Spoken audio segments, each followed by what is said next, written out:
ખૂબ વિવાદાસ્પદ છે, પણ કોંગ્રેસના એક નેતાએ એક ડિબેટમાં કહ્યું હતું કે જો દેશમાં મુસલમાન ન હોત તો હિન્દુ કોની સાથે ઝઘડતા? જવાબ હતો કે અંદરો અંદર ઝઘડા એટલા બધા કરતા કે પછી બહાર કોઈની સાથે ઝઘડવાની જરૂર ન પડતી. દેશમાં એક બાજુ મંદિર મસ્જિદ ચાલી રહ્યું છે અને રાજ્યમાં મંદિરની અંદર પદને લઈને, ગાદીને લઈને એટલા ઝઘડા સામે આવી રહ્યા છે. અને જ્યારે ભાષા સાંભળીએ છીએ ત્યારે આપણને એવું થાય કે શું ખરેખર આપણા રાજ્યના મહંતોની, સંતોની, રાજનેતાઓની એકબીજાની પોલ ખોલવાની કે આવો આજે ઉઘાડા પાડી દઈએ એમ કરીને બીજું કશું જ નહીં, બધા જ જાણે એકબીજાને નગ્ન કરવા માટે સામે આવ્યા હોય એવી તસવીરો સામે આવી રહી છે. રાજનીતિ નગ્ન થઈ રહી છે, વ્યવસ્થા નગ્ન થઈ રહી છે, સંતો મહંતોની વાતો નગ્નતાની જેમ સામે આવી રહી છે. આનાથી દુર્ભાગ્યપૂર્ણ ક્ષણ કઈ હોઈ શકે? નમસ્કાર, આપની સાથે હું દેવાંશી. જેની ફરજ છે દુનિયાને મેસેજ આપવાની, સંદેશ આપવાની, શાંતિ, સુરક્ષા, સંયમની વાતો કરવાની, કામ, ક્રોધ, મદ, મત્સર પર ભાષણો આપવાની, એ લોકો ખુલ્લેઆમ ઝઘડી રહ્યા છે. વાત જૂનાગઢની ગાદીની છે. જૂનાગઢમાં અંબાજી મંદિર એના મહંત હતા તનસુખ ગીરી, એ બ્રહ્મલીન થયા. બ્રહ્મલીન થતાના 3 દિવસમાં જ મહંત હરિગીરીએ ગાદી લીધી. ગાદી લેતાની સાથે જ એક પત્ર વાયરલ થયો. પત્રમાં ખૂબ મોટા દાવા કરવામાં આવ્યા. ત્યાંના જે તે સમયના કલેક્ટર રચિત રાજે પૈસા લીધા છે, ભારતીય જનતા પાર્ટીને ડોનેશન અપાયું છે, અમિત શાહ સુધી બધા તાર પહોંચતા હોય એ રીતે આરોપો કરવામાં આવ્યા. એ આરોપોની વણઝાર બહુ લાંબી હતી. મહંત મહેશ ગીરી ત્યાં છે. મહેશ ગીરી પૂર્વ સાંસદ પણ રહી ચૂક્યા છે દિલ્હીમાંથી. 2014ના સમયમાં એ ચૂંટણી પણ લડ્યા હતા. એ પણ ચર્ચામાં આવ્યા. એમણે પણ ખૂબ ગંભીર આરોપો લગાવ્યા અને એ આરોપોની વચ્ચે મહેશ ગીરીના અને હરિગીરીના ઝઘડામાં જૂનાગઢના પૂર્વ મેયર, અત્યારે ડેપ્યુટી મેયર ગિરીશ કોટેચા સામે આવ્યા. એમણે આવીને કહ્યું કે સાધુ સંતોને આ શોભતું નથી, એમણે આ પ્રકારનું વર્તન ન કરવું જોઈએ એવી એમનો સલાહ આપતો એક વિડીયો પણ સામે આવ્યો. એમાં એમણે અલગ અલગ ઇન્ટરવ્યૂઝ આપ્યા અને જેમાં એવું કહી રહ્યા હતા કે જૂનાગઢ ખૂબ પવિત્ર ભૂમિ છે અને જૂનાગઢની ધરતી પર એક ગાદી માટે આ પ્રકારના ઝઘડા શોભતા નથી. એના પછી મહંત મહેશ ગીરી સામે આવે છે. ઝઘડો કઈ ગાદીઓને લઈને છે, એટલે કયું કયું મળી શકે? તો કે ગુરુ દત્તાત્રેયની જગ્યા, અંબાજીની જગ્યા, શિખર મંદિર અને ભીડભંજન મંદિર, આ 4 મંદિરના મહંત પદની આ વાત છે. વર્તમાન એટલી બધા વિવાદો થઈ રહ્યા છે ને એટલા બધા ઝઘડા થઈ રહ્યા છે ને એવી ભાષા જૂનાગઢમાં વપરાઈ રહી છે કે આખરે કલેક્ટરે આ 4 જે મંદિર છે એનો ચાર્જ છે એના વહીવટદાર જૂનાગઢના મામલતદારને બનાવી દીધા છે. એટલે અત્યારે કોઈ જ મહંત હેઠળ નહીં કે બીજી કોઈ દેખરેખ હેઠળ નહીં, પણ મામલતદાર છે એ ત્યાંના વહીવટદાર છે. મંદિરોના ઝઘડા શું કામ થતા હોય છે? તો સામાન્ય માણસો એની માનતા પૂરી થાય ને ઈશ્વર એનું કંઈક સારું કરે એવી પૂરી શ્રદ્ધાથી પોતાના પૈસા મંદિરમાં આપે છે. એ મંદિરમાં એટલે આપે છે કે એવું માને છે કે મંદિર ધર્માદા કરે છે, બાકી બધા આયોજન કરે છે, તો અંતે એનો પૈસો છે ઈશ્વરના ચરણમાં જઈ રહ્યો છે. ખૂબ શ્રદ્ધાથી દાન કરે છે. ગરીબમાં ગરીબ માણસ પણ એની પાસે કશું જ ન હોય ને તો 10 રૂપિયા ત્યાં જઈને દાનપેટીમાં મૂકી આવે છે. આ બહુ જ પવિત્ર શ્રદ્ધાનો વિષય છે. આ દેશમાં જો શ્રદ્ધા નહીં બચે ને ઈશ્વરમાં કે પછી મંદિરોમાં કે મહંતોમાં, તો આપણે એક ડિઝાસ્ટરવાળા માહોલમાં જતા રહીશું. એ શ્રદ્ધાને ટકાવી રાખવાની જવાબદારી એમની છે જેમનામાં આ લોકો શ્રદ્ધા મૂકે છે. એ ભગવો જ્યારે પહેરો ત્યારે કેટલી જવાબદારીનો અહેસાસ થવો જોઈએ. કમનસીબે નથી થતો એમને એ જવાબદારીનો અહેસાસ. અને એટલે જ એ ગાદીની અંદર, ગાદીની પાછળના રૂપિયા દેખાય છે. મંદિર, આ મારી જગ્યા, આ તારી જગ્યા, એવા ઝઘડા થાય. આપણને એવું થાય કે જેને બધું જ ખબર છે, જેની અંદર એટલો બધો જ્ઞાનનો ભંડાર છે, એ માણસો પણ દુર્યોધન વૃત્તિમાં આવી જાય અને મને બધો જ ધર્મ ખબર છે પણ આમાં મારી પ્રવૃત્તિ જ નથી એવું માનીને જ્યારે વર્તન કરે ત્યારે શું કરવાનું? મહેશ ગીરી સામે આવ્યા. એમણે ગિરીશ કોટેચા પર આરોપો લગાવ્યા. ખૂબ ગંભીર આરોપ હતા. એમણે પ્રશ્ન કર્યો. એમણે કહ્યું કે જૂનાગઢનો વિકાસ નથી થવા દીધો. એમની વિડીયોની શરૂઆત જ ત્યાંથી થાય છે કે વિકાસ ઝીરો અને ગીરીઓ મારો હીરો, એવા કટાક્ષોથી શરૂઆત કરી. તો સામે ગિરીશભાઈ કોટેચા સામે આવ્યા. એમણે પણ આરોપ લગાવ્યા કે શૂટ બૂટમાં ફરે છે અને લગ્ન કરેલા છે અને સંતાનો છે. આ પ્રકારની વાતો જાણે એકબીજાના કચ્ચા ચિઠ્ઠા ખોલવા માટે સામે આવતા હોય બે માણસો એ રીતે સામે આવે ત્યારે પછી જે દર વખતે હું જૂનાગઢ જઉં ત્યારે મને જે વિચાર આવે કે આટલું સુંદર નગર છે, સૌથી વધારે પોટેન્શિયલ ટુરિઝમનો, બાકીના બધા પ્રવાસનનું બધું ત્યાં ભરેલું છે, તો જૂનાગઢની આ હાલત શું કામ છે? કદાચ મને આજે જવાબ મળી ગયો છે. કદાચ હવેથી હું એ પ્રશ્ન નહીં પૂછું જૂનાગઢમાં જઈને કે અહીંયા આવું કેમ છે. અહીંયા આવું એટલે છે કેમ કે દંભ અને બાકીની બધી જે વાતોના જે અત્યારે કચ્ચા ચિઠ્ઠા ખુલ્યા છે, આનાથી ખરાબ કે દુર્ભાગ્યપૂર્ણ હોઈ શું શકે? સાંભળો બંનેને, કેમ કે બંને મીડિયાનો સહારો લીધો છે સામે આવવા માટે. અને ઈ ભાઈનું નામ છે ગિરીશ કોટેચા. વિકાસ ઝીરો ને ગિરિયો હીરો. અલ્યા તું હું છે ભાઈ? તું કઈ શંકરાચાર્ય છે? બેય સાધુ શાંત થાઓ, બેય સાધુ. અલ્યા તું શંકરાચાર્ય આશીર્વાદ આપવા માંગે છે? તું છે હું? અને મેં પહેલા જ કીધું તું કે રાજકારણ વાળા બધાય આનાથી દૂર રહો. આ જે અમારો મામલો છે અમે જોશું અને પ્રશાસન જોશું. તું છે શું? આ હું કે બે બે જણા શાંતિઓ? તું ઠેકો લઈ રાખ્યો છે તે જુનાગઢનો ધર્મનો ઠેકો લઈ રાખ્યો છે. મગજ ફાટી જશે મારું. જુનાગઢ બદનામ થઈ રહ્યું છે તો તે હું નામ કમાયું જુનાગઢનું? શાંતિઓ શાંતિઓ, તું શંકરાચાર્ય છો અમારો? અને આ કૌભાંડોની લિસ્ટ કરી, તારું નામ પહેલા કૌભાંડમાં અત્યારે કહું છું, હજી તો દુનિયાભરનું છે. આ તું બોયલો એની નસ પકડાઈ ગઈ છે કે તું શા માટે બોયલો. આ જો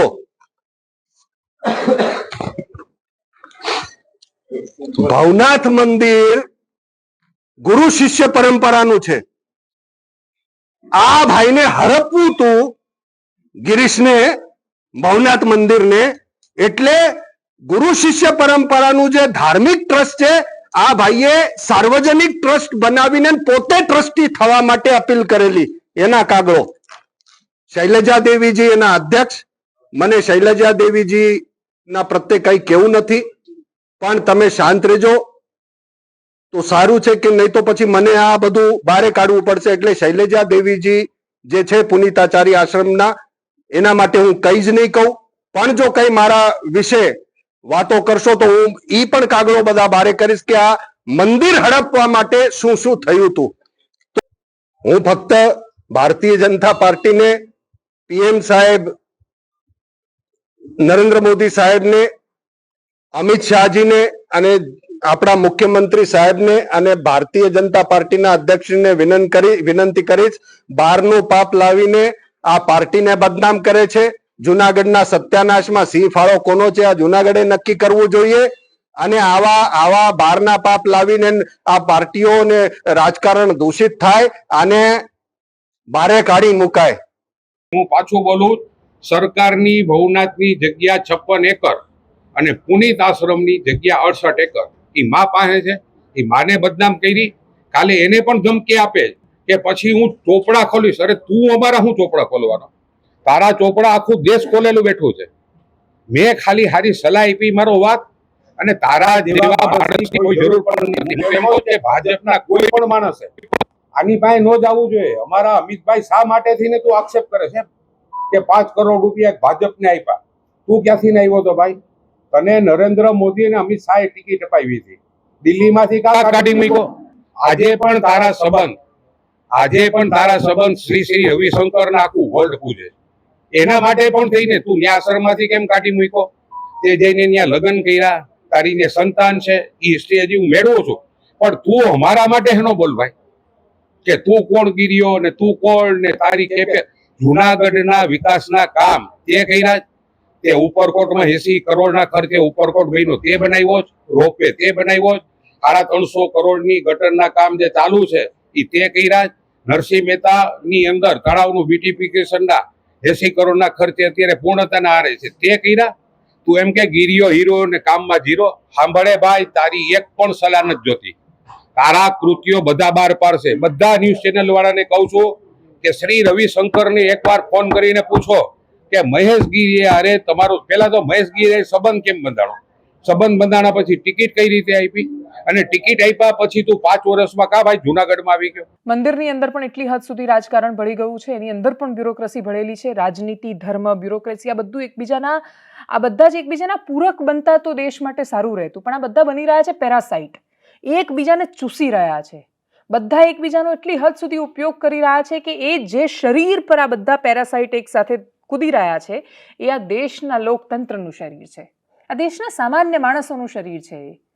જે ગમે તેટલો આખો નીતરી જાય ને સાવ એને ચૂસી લીધો હોય તો એ શ્રદ્ધાથી પૈસો આપે છે. હું જ્યારે પણ અંબાજી જાઉં દર્શન કરવા માટે, ત્યારે હું એવા ભાદરવી પૂનમ વખતે માણસો દૂર દૂરથી આમ સાષ્ટાંગ દંડવત કરે, એટલે સૂઈ જાય, પછી પાછા ઊભા થાય, પછી સૂઈ જાય, એવા 200-300 કિલોમીટરથી આવે છે શ્રદ્ધા રાખીને માતાજીમાં. કેટલી ગજબ વસ્તુ છે આ. કે એને જ્યારે એવું લાગે કે બધા દરવાજા બંધ છે ત્યારે માતાજી મારું કશુંક સારું કરશે એવું માનીને આવે છે. એટલે દૂર ગિરનાર ચડીને જાય છે માણસો ત્યાં. જે એકદમ ઉંમરવાળા લોકો છે પેલી ડોલીમાં બેસીને જાય છે, પણ એ દર્શન કરવા જાય છે ત્યાં. આ કોઈ જ સંતો મહંતો એ કોઈ પ્રકૃતિ જોવા એમ નથી આવતા આ માણસો. આ રાજ્યનું પ્રવાસન આજે ધાર્મિક સ્થળોથી ટકેલું છે. આપણે ટુરિઝમનો જે આંકડો કાઢ્યો હતો ને કે આપણી પાસે આટલા લોકો આવે આપણે ત્યાં ગુજરાત રાજ્યમાં પ્રવાસે, તો એમાંથી એક કામ કરો, આપણું સ્ટેડિયમ કાઢી નાખો, કેમ કે ક્રિકેટ મેચ જોવા માટે આવ્યા હતા લાખો માણસો. તમે કાઢી નાખો સોમનાથ ને અંબાજી ને દ્વારિકા ને આ બધા મંદિરો. શું બચવાનું છે આપણી પાસે પ્રવાસનના નામે? શ્રદ્ધા છે એટલે લોકો આવે છે, ઈશ્વરમાં શ્રદ્ધા છે એટલે લોકો આવે છે, વચેટિયા માટે નથી આવતા. એ લોકો તમારા પર ભરોસો રાખે છે કેમ કે તમે એ પોશાક પહેર્યો છે. રાજનેતાઓ પર ભરોસો રાખે છે એવું માનીને કે આ લોકો અમારું સારું કરવાના છે. બધા જ જ્યારે સામે ઝઘડે ત્યારે આ પરિસ્થિતિ સામે આવે છે. બધામાં પોલિટિક્સ છે, હદથી વધારેનું પોલિટિક્સ છે. આવો જ વિષય કાંકરેજમાં પણ સામે આવ્યો છે. કાંકરેજના થળી જાગીર મઢમાં પણ ફરી એકવાર ગાદી અને ગાદીપતિઓનો વિવાદ છે. ત્યાંથી શું દ્રશ્યો અને વિડીયો સામે આવ્યા જુઓ તમે. ત્યારે અમારે જે ત્યાં મહંત બેઠેલા હતા જગદીશપુરી બાપુ, તેઓનું દેહાંત થયું એ પછી એ પરંપરા મુજબ અમે ત્યાં અમારા કરશનપુરી બાપુને ગાદીપતિ બનાવ્યા.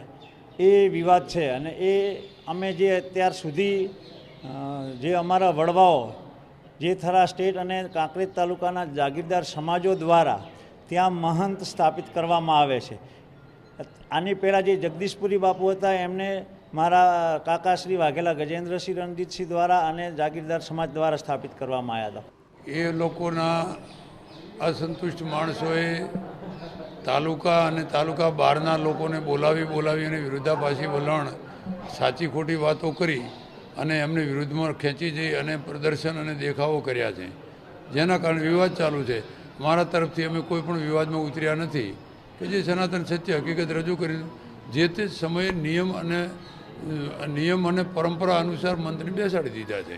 હવે બાપુ દેવ થઈ ગયા છે અને એ બાપુ દેવ થયા અને સમાધિ થાય એ પહેલાં અમારા થરા સ્ટેટના રાજવી ઘણા બધા સંતો મહંતો, અમારા દેવદરબાર 1008 મંત ગોગળનાથ મહારાજની દર્શનામીમાં મોટી ગાદી કહેવાય, એમની હાજરીમાં એમની સાથે ચર્ચા કરી આપણે એમને બેસાડીએ છીએ. એમના તાળીઓના ગગડાટથી નવા મંતને વધાયા છે અને એના પાછળથી આ બીજું ત્રીજું લોકોના ચડાવણાના કારણે આવા પ્રશ્નો ઊભા થયા છે અને ખરેખર જે મંત બાપુએ વર્ણય કરી છે એ અમારી દૃષ્ટિએ યોગ્ય છે. અને જે આજે આ સંન્યાસી બાવાના વિરોધમાં કે દાખલા તરીકે મારા જ વિરોધમાં કોને જે ગૌસ્વામી સમાજના લોકો બોલી રહ્યા છે જેમ તેમ, એમને કાંઈ તો 500 આડાળું બોલ્યું છે.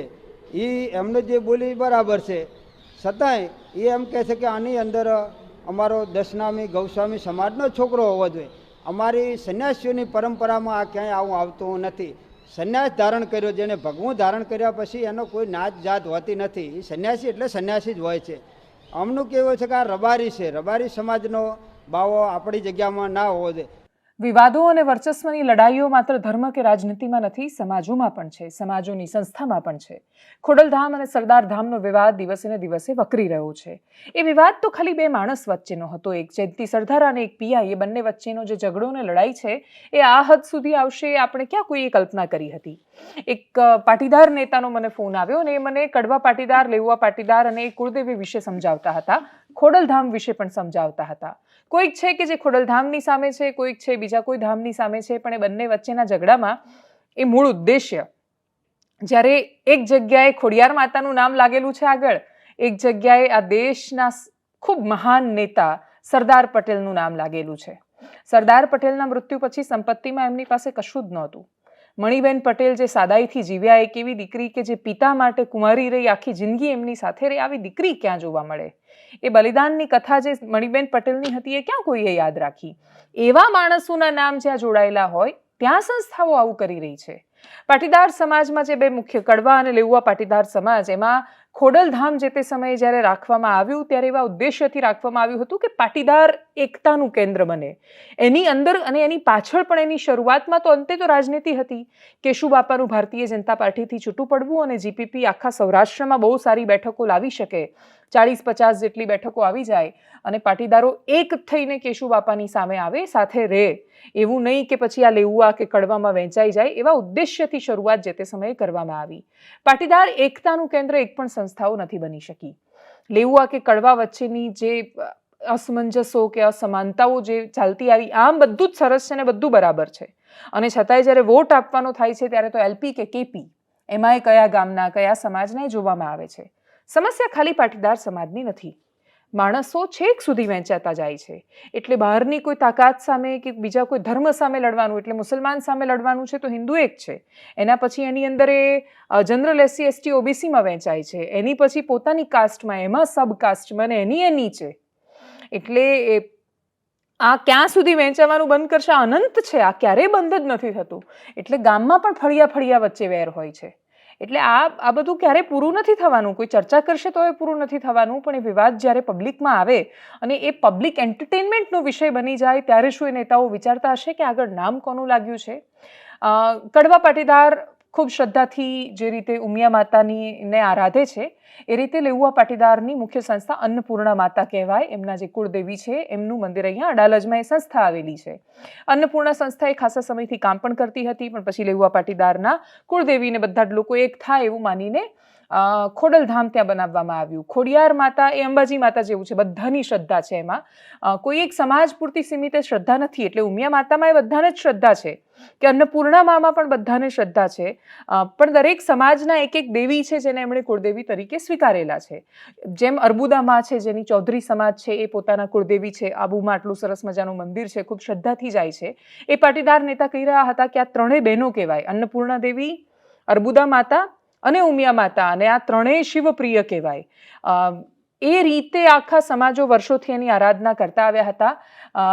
ખોડિયારમાં છે એમને પણ ખૂબ શ્રદ્ધાથી પૂજવામાં આવે. એ ચારણ પુત્રી છે, ચારણના ઘરે જન્મેલા દીકરી, જે શક્તિ થયા, જે સતી થયા, અને પછી ખોડિયાર માતાની આખા સૌરાષ્ટ્રમાં અને આખા રાજ્યમાં અને દેશમાં શ્રદ્ધાથી એમની પૂજા અને આરાધના કરવામાં આવે. પણ એ બધાથી પાટીદારોનો ઇતિહાસ બહુ જૂનો છે.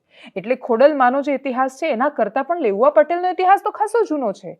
ખોડલધામ એ રાખવાનો મતલબ જ એ હતો કે એકતાનું પ્રતીક બને, પણ જે સંસ્થાઓ એકતાના પ્રતીક માટે પેદા થાય છે એ રાજનૈતિક મંચો સિવાય શું બની છે?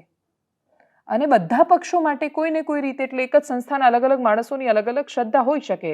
નરેશ પટેલ રાજનીતિમાં આવવું ન આવવુંના કન્ફ્યુઝનમાં એટલા બધા ચવાઈ ગઈ એમની વાતો અને મુદ્દાઓ કે કદાચ એ હવે રાજનીતિમાં આવે તો પણ લોકોને એનાથી ફરક પડશે કે કેમ, એ બહુ મોટો પ્રશ્ન રહ્યો છે. બીજી બાજુ સરદારધામ છે. સરદારધામ સરદાર પટેલના નામથી શરૂ થયેલી એ સંસ્થા છે, અને એમાં પણ બધા જ પાટીદારો યોગદાન આપીને શૈક્ષણિક અને બાકીના બધા બિઝનેસને લગતા કામો સતત ત્યાં થતા આવ્યા છે. એટલે આ વિવાદ ઊભો થયો. એની પાછળ જો કે દિનેશ બાંભણિયાએ ટ્વીટ કરીને એવું કહ્યું છે કે નરેશ પટેલ કે પછી સંસ્થાઓને બદનામ કરવાનું જાણી જોઈને કરવામાં આવેલું ષડયંત્ર છે. કોઈએ પણ ષડયંત્ર કર્યું હોય, જે વ્યક્તિઓ એની અંદર સામે આવી રહ્યા છે, જયંતિ સરદારા હોય કે પછી પેલા PI હોય, એ બંને પાટીદાર છે, અને છતાં એ બંને સામસામે છે. એનો મતલબ કે આ રાજનીતિ છે. રાજનીતિ નીતિના સ્વરૂપમાં જો દરેક જગ્યાએ ઘૂસતી તો કલ્યાણ કરતી, પણ એ બધી જગ્યાએ એ રીતે ઘૂસી છે જાણે બધું બરબાદ કરવા માટે આવી હોય. ત્યાંથી શું સામે આવી છે પ્રતિક્રિયાઓ સાંભળીએ. સરદારધામ અને ખોડલધામ જેવી સામાજિક પ્રવૃત્તિનું કામ કરતી સંસ્થાઓ વિશે સંસ્થાને બદનામ કરવાનું અને સંસ્થાની બંને વચ્ચે વિખવાદ કરવાનું, પાટીદાર સમાજના લેઉવા અને કડવા વિશે જેમ ફાવે એમ ઉચ્ચારણો કરવાના, આ બાબતે જે જયંતિભાઈ સરદારા દ્વારા નિવેદન કરવામાં આવ્યું છે, અત્યાર સુધી બનાવની સાથે સૌની લાગણીઓ જોડાયેલી હતી અને દુઃખદ ઘટનાઓ છે એવું તમામ લોકોનું માનવું હતું. પરંતુ ગઈકાલના તપાસના અંતે એક ખૂબ જ ચોંકાવનારી માહિતી બહાર આવી છે કે આ સુનિયોજિત આ કાવતરું હતું, અને ખોડલધામ અને સરદારધામની વિખવાદ વધે એના માટે જયંતિભાઈ સરદારાને આગળ કરવામાં આવ્યા છે, અને જયંતિભાઈ સરદારા દ્વારા તમામ સંસ્થાના આગેવાનોને એક જાતનો અંધારામાં રાખીને સન્માનીય ગગજીભાઈ સુતરિયા અને શ્રી નરેશભાઈ પટેલને કઈ રીતે બંને વચ્ચે વિખવાદ થાય એનું આયોજનપૂર્વક એક કાવતરું કરવામાં આવ્યું હતું. આ કયા ફાર્મ હાઉસમાં કરવામાં આવ્યું છે, કેટલા લોકો ત્યાં હાજર હતા, આ તમામ માહિતી અમે ટૂંક સમયમાં જ આપની સામે લાવીશું. જય સરદાર, જય પાટીદાર. અને આગળ વાત એ મુદ્દાની કરીએ જે છેલ્લા 4 દિવસથી આખા રાજ્યમાં ચર્ચાનો વિષય છે. વાત ભૂપેન્દ્રસિંહ ઝાલાની છે, BZની છે, એવું કથિત રીતે એવું કહેવાયું, અને એજન્ટ્સ તો મધ્યપ્રદેશમાં છે એવી ઘણા બધા લોકો પાસે જાણકારી છે. BZનું પણ છેલ્લું લોકેશન MPમાં હોવાની માહિતી સામે આવી છે. એ વિદેશ ફરાર થઈ જાય એની પહેલાં પોલીસ પકડી શકે છે કે કેમ, એના પર પણ નજર રહેવાની છે. હું નથી માનતી કે CID ક્રાઇમ ઇન્ટેલિજન્સ એટલું એમનાથી દૂર હોય કે એમને અત્યાર સુધી ન ખબર પડી હોય કે BZ ક્યાં છે. એટલે BZ ભૂગર્ભમાં છે, પણ એવી જગ્યાએ નથી જ્યાં ગુજરાત પોલીસના હાથ ન પહોંચી શકે. એટલે એ પગેરું તો એમના સુધી પહોંચી જ ગયું હશે. ક્યાં સુધીમાં એ ત્યાં પહોંચે છે અને લઈને આવે છે બીઝેડ, એના પર નજર રહેશે. બીઝેડના જવાથી બહુ બધાના પાયા હલી ગયા છે. અચાનક જે રાજનેતાઓ મારો ભાઈ કરતા હતા એ બધા ગાયબ થઈ ગયા છે. બીઝેડ બનવા પાછળના બહુ જ બધા રીઝનમાંથી એક જે ફોમોની આપણે વાત કરી હતી, ફિયર ઓફ મિસિંગ આઉટ, એમ એવું લાગે કે બધા કરોડપતિ થઈ ગયા અને અમે રહી ગયા. હ્યુમન ઇમોશન્સ કે બધા આગળ જાય તો ચાલે પણ મારો કાકાનો છોકરો આગળ ન જવો જોઈએ. એટલે એ આંતરિક પરિવારની ઈર્ષ્યા અથવા જે પણ ગણો તમે, એનો એમણે લાભ ઉઠાવ્યો. શિક્ષકોને મેદાને ઉતાર્યા. ભાઈ તમે, બીજું સૌથી મોટી વાત, તમે જો કોઈને બનાવશો સભ્ય અથવા ટૂંકમાં એ ઇન્વેસ્ટ કરશે તો તમને કમિશન મળશે. એ રીતે એજન્ટો વધારતા ગયા, હજારો માણસ પૈસા રોકતા ગયા, નેતાઓને મજા આવવા માંડી. નેતાઓ કહેવા માંડ્યા, હા ભૂપેન્દ્રસિંહ બીઝેડનો તો વટ છે, બીઝેડનો વટ. એ બધા નેતાઓ હાથ ઊંચા કરી દીધા.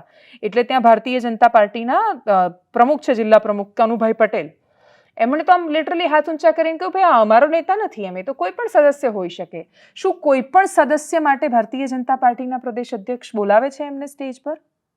અપક્ષમાંથી ફોર્મ પાછું લીધું ને પછી બોલાવ્યા ત્યારે ભાજપના પ્રદેશ અધ્યક્ષે નામ લીધું છે બીઝેડનું. મંચ પર હાજર હતો એ માણસ. બીઝેડે જ્યારે ગ્રોમોર સ્કૂલ ખરીદી અને પછી BZ education, global education campus launch થઈ રહ્યું હતું ત્યારે આમંત્રણ પત્રિકા જોઈ છે. એ આમંત્રણ પત્રિકામાં કોના કોના નામ હતા, કોણ કોણ હતું એ મંચ પર હાજર હતું? શું ભારતીય જનતા પાર્ટીના મંત્રી જે સરકારમાંથી ચૂંટાઈને આવ્યા હોય, ધારાસભ્ય બન્યા હોય અને મંત્રી બન્યા હોય, એ ભીખુસિંહ પરમાર એમને ત્યાં બેઠેલા હતા મંચ પર? સ્થાનિક કયા નેતા એવા છે કે જે એમને ત્યાં નહોતા? બધા જ તો લોકો છે કે જે એમની આસપાસ વેંટળાયેલા હતા. એટલે એમને કોઈ પણ સદસ્યના ત્યાં આવે છે? તો એવા તો બિચારા કેટલાય સદસ્યો છે ભાજપના કે જે આખી જિંદગી મરી ગયા કાર્યકર્તાઓ કામ કરીને. કોઈને કોઈ નેતાઓએ એન્ટરટેન નથી કર્યા. એ તો પૂછો સચિવાલયમાં ધક્કા ખાતા કાર્યકર્તાઓને. ગામમાં લોકો પકડે કે ભાઈ તું ભાજપનો નેતા છે ને, ચાલ અમારું આ કામ કરાવી આપ. એ લઈને આવે, પેલા મંત્રી ઓળખે નહીં. ક્યાંથી ઓળખે? કેટલા બધા સદસ્યો છે, કયા કામ થાય? બીઝેડ ના થઈ જાય. એ સામાન્ય સદસ્ય નહોતો, એ રૂપિયાવાળો માણસ હતો. તમારો કયો કાર્યકર્તા છે કે જે એવું કહેતો હોય કે મારે અમિત શાહ સાથે ઓળખાણ છે? કે જય કોનો એવો માણસ છે કે જે એવું ખુલ્લેઆમ કહેતો હોય કે જય શાહ છે તો આપણા પાક્કા ભાઈબંધ સાહેબના જીગરી? એ જીગરી છે કે નહીં અલગ વિષય છે, પણ એવી વાતો કરી શકે છે ત્યાં કેમ કે તમે એને એ પ્લેટફોર્મ આપી દીધું છે, સતત આપ્યું છે. એ મોટા ભાગના, એટલે ભારતીય જનતા પાર્ટીના ખાસ્સા બધા કાર્યક્રમોમાં આગળના સોફા પર બેઠેલા બીઝેડ છે. એવા કેટલા બધા વિડીયો છે. એટલે ભારતીય જનતા પાર્ટી આવીને અમારી સરકારે તપાસ કરી છે એવું કહેવાની જગ્યાએ જો એવા હાથ ઊંચા કરી લે કે ભાઈ અમારો સદસ્ય બન્યો હોય, બાકી અમે નથી ઓળખતા, તો તમે એવું જુઠ્ઠું બોલી રહ્યા છો જે આખી દુનિયાને દેખાઈ રહ્યું છે. આ કેવી રીતે બોલશો તમે? સોશિયલ મીડિયાનો જમાનો છે, ઇરેઝ નથી થઈ શકતું. એ ડિલીટ કરશે ત્યાં સુધીમાં સ્ક્રીનશોટ પડી ગયા છે. હું અત્યારે આ બોલી, કાલે ના નથી પાડી શકવાની કે હું આવું નહોતી બોલી. નથી છટકી શકાતું. આ હજી જે લોકો ન સમજ્યા હોય એ લોકો સમજી જાઓ કે તમે યાદ રાખો તમે કોનો પ્રચાર પ્રસાર કરી રહ્યા છો. તમને ખબર છે કે ઇલીગલ છે ને તોય તમે કરતા હોય યાર, તો એનાથી મોટું પાપ તમે શું કરી રહ્યા છો? છતાં એ તો તમારે ચોરી કરીને પૈસા લાવો એમાં બધા ભાગીદાર હોય. ચોરીનો આરોપ જ્યારે આવે ત્યારે કોઈ માથા પર ન લે. એટલે વાલિયા લૂંટારાની વાલ્મીકી બન્યાની કથા સાંભળી છે ને, કે જ્યારે લૂંટીને આવતા ત્યારે પત્ની બાળકોને બધા ખાતાને જલસા કરતા, પણ પછી પાપ વેચવા માટે આવે ત્યારે કોઈ ના હોય એ પાપ તારું જ, મેં થોડું કહ્યું હતું તને આ કરવાનું. તો આ જ છે સમાજ. એટલે બીઝેડ પણ કદાચ જ્યાં હશે ત્યાં મોબાઈલ તો હશે જ, એટલા બધું જોઈ પણ રહ્યા હશે એ શું થઈ રહ્યું છે. ઇન્ટરેસ્ટિંગ એક ન્યૂઝ એ પણ હતા કે એક ક્રિકેટર હતા જેમણે 25 કરોડ રૂપિયા રોક્યા હતા. એટલે વિચારો તમે, ભારતીય ઇન્ડિયન ટીમના ક્રિકેટર 25 કરોડ રૂપિયા રોક્યા પછી તો જો કે એમણે કાઢી પણ લીધા, એટલે એમના નથી ડૂબ્યા. ઘણા બધા શાણા માણસો છે કે જેમણે સમય જોતા એમને જેવી ખબર પડી, ભાન પડી એટલે પૈસા કાઢી લીધા, પણ જેણે નથી કાઢ્યા એ ફસાયા છે. એ લોકોના રૂપિયા કરતાં એ બહુ મોટી ચિંતાનો વિષય એ 4500 બાળકોના ભવિષ્યનો છે જે ગ્રોમોરમાં ભણી રહ્યા છે. એ શાળામાં ભણતા બાળકોનો છે જે ભૂપેન્દ્રસિંહ ઝાલાની સ્કૂલ છે. કેમ કે ભૂપેન્દ્રસિંહની કોઈ પણ કંપનીમાં બીજા કોઈ એવા વ્યક્તિઓ નથી કે જે પાર્ટનર હોય અને એ ત્યાં હાજર હોય. ભૂપેન્દ્રસિંહ ઝાલા, પરબતસિંહ ઝાલા, ભૂપેન્દ્રસિંહ ઝાલા, પરબતસિંહ ઝાલા, આ જ નામથી રજીસ્ટર થયેલું છે બધું જ. અને એટલે હવે ભૂપેન્દ્રસિંહ ન હોય તો એમનો કાર્યભાર સંભાળી શકે એવું કોઈ જ માણસ હાજર નથી. એટલે કરોડોનો બંગલો છે, કરોડોની ગાડીઓ બહાર હતી, ધૂળ ખાઈ રહી હતી અને સીઆઈડીએ લાવીને અમદાવાદમાં અહીંયા ગાંધીનગરમાં મૂકી દીધી. એટલે તમારી પાસે પોર્શે છે, તમારી પાસે મર્સિડીઝ છે, BMW છે, રેન્જ રોવર છે, શું ફરક પડે છે? ગાંધીનગર સીઆઈડી ઓફિસની બહાર ધૂળ ખાઈ રહી છે. ગાંધીનગર સીઆઈડીએ પત્રકાર પરિષદ કરી છે. સ્થાવર મિલકત છે એ ટાંચમાં લેવામાં આવી છે. જે બાકીના ફાર્મ હાઉસ ખરીદ્યા, જે જમીનો ખરીદ્યા, એનો જે સીએ છે એને કંઈક 3 કરોડનો બંગલો ગિફ્ટમાં આપ્યો હતો, એ માહિતી સામે આવી. એમની એક કથિત ગર્લફ્રેન્ડ પણ છે જે લગભગ પોલીસમાં છે, એમને પણ કંઈક ગિફ્ટ આપી, એવી પણ વાતો સામે આવી રહી છે. એટલે આ આવેલી વાતો છે. સીઆઈડી ક્રાઇમે પત્રકાર પરિષદ કરી છે. ગ્રોમોરના જે જૂના સંચાલક અને પછી જોડાયેલા હતા એ લોકો મેનેજમેન્ટ પોતાના હાથમાં લેવા સામે આવ્યા છે. એમનું એવું કહેવું છે કે 4500 બાળકનો સવાલ છે. 86 કરોડ જેવામાં કંઈક ડીલ થઈ હતી ગ્રોમોર સ્કૂલ વેચવાની. અલગ અલગ 3 ઇન્સ્ટોલમેન્ટમાં એ પૈસા બીઝેડે આપવાના હતા. એકવાર 26 કરોડ આપ્યા, એના પછી બીઝેડે આગળના ઇન્સ્ટોલમેન્ટ આપ્યા જ નહોતા. એટલે 2 મહિના પહેલાં જે રકમ ચૂકવવાની હતી એ ભૂપેન્દ્રસિંહ ઝાલા નથી ચૂકવી શક્યા. એનો મતલબ એ થયો કે બીઝેડે ક્યાંક એવી જગ્યાએ રૂપિયા રોક્યા છે કે જ્યાં એમના પોતાના રૂપિયા ફસાઈ ગયા છે, કાં તો બીજું કંઈક હોઈ શકે. વોટ એવર ઇટ ઇઝ, પણ એમણે પૈસા નથી આપ્યા એ હકીકત છે. જો એ ફોરેક્સમાં ટ્રેડ કરતા હોય, બહુ જ મોટી રકમ જો ભારતીય ચલણી જે આપણું નાણું છે રૂપિયો, એની સામે રોકાઈ હોય તો એ બહુ મોટો પ્રશ્ન છે. દુબઈમાં ગયો તો ત્યાં ક્યાં ગયો પૈસો, કેવી રીતે ગયો, શું ખરેખર કોઈ મોટા નેતાઓના કનેક્શન છે કે કેમ? જો મોટા નેતાઓના કનેક્શન હશે તો એ તો જિંદગીમાં સામે નથી આવવાના, પણ પૈસો ક્યાં ગયો એ સામે આવે, સ્કૂલ ચાલી શકે, સરકાર એમાં કોઈ મધ્યસ્થી કરીને નિર્ણય લાવે, એ બહુ અપેક્ષિત છે. સીઆઈડી ક્રાઇમની પત્રકાર પરિષદમાંથી શું સામે આવ્યું, ગ્રોમોરના જે મેનેજમેન્ટ, એક્સ મેનેજમેન્ટ છે, એમણે સામે આવીને શું કહ્યું, સાંભળીએ. એ સંબંધે 7 આરોપીઓની ધરપકડ કરવામાં આવી હતી. એ 7 આરોપીઓ પૈકી 6 આરોપીઓ ત્યાંના ઓફિસના કર્મચારીઓ હતા અને એક જે મયુર દરજી હતો એ એમનો એક એજન્ટ હતો. તો આ એજન્ટની ધરપકડ ઓફિશિયલ કરવામાં આવી છે અને નામદાર કોર્ટ દ્વારા એમને 30/11/2024 સુધીના રિમાન્ડ, પોલીસ કસ્ટડી રિમાન્ડ આપવામાં આવેલા છે.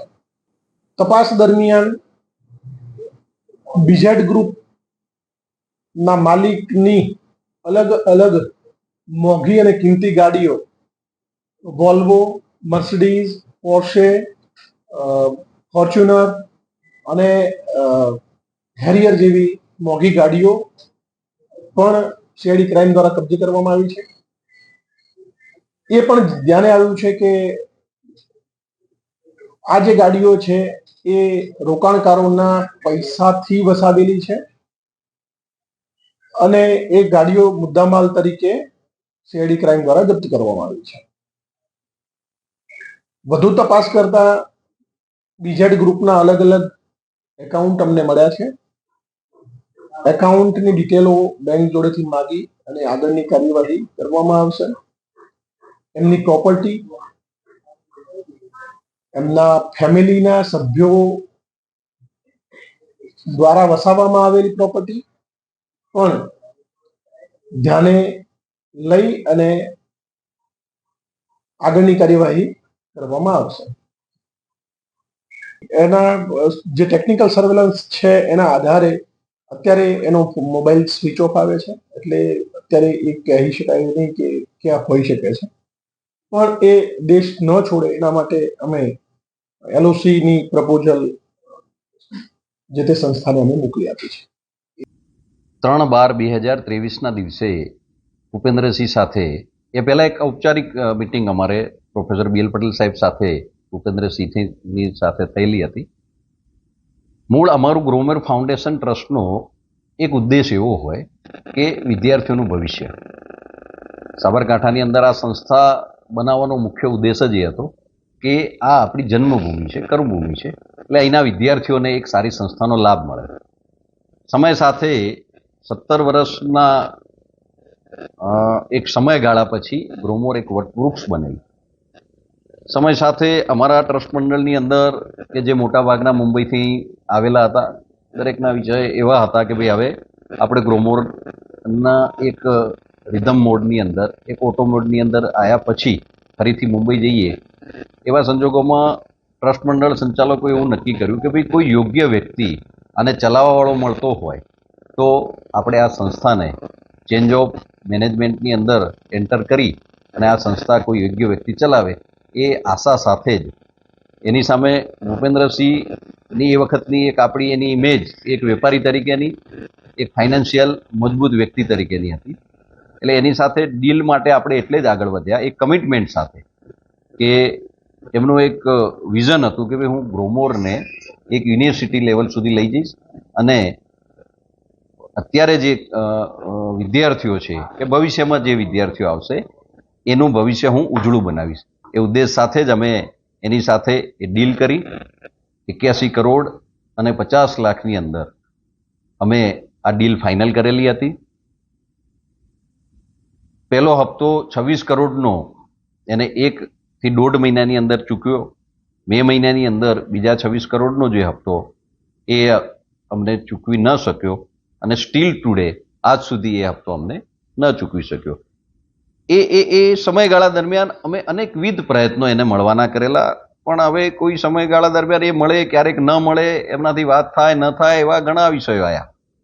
પણ એ સમયે પણ અમે એના અગેન્સ્ટ કોઈ એક્શન મોડમાં એટલા માટે ન ગયા કે આ એક શૈક્ષણિક સંસ્થા છે, વિદ્યાર્થીઓના ભવિષ્ય સાથેની સંસ્થા જોડાયેલી હોય એ વખતે અમે કોઈ એક્શન લઈએ તો એની અસર સીધી જ વિદ્યાર્થીઓ ઉપર પડે એવું અમારે નહોતું કરવું.